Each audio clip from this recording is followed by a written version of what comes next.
तर माझं नाव सोपान महादेव कोंडे, राहणार सांगली, जिल्हा सांगली.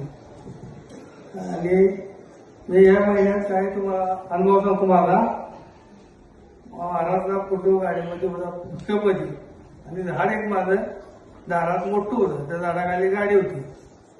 तर अर्ध झाड फिरून थांबलं होतं. आणि सकाळपर्यंत उठून बघतोय तर झाड तर मोडले, थोडंच राहिले.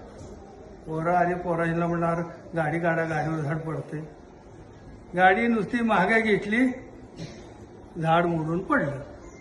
तर त्या महाराजचा फोटो गाडीमध्ये होता. आणि दुसरा अनुभव काय आहे माझा, माझं दात एवढं दुखत होतं, एक 2-3 दिवस मी पोराजीला वाट बोललो नाही.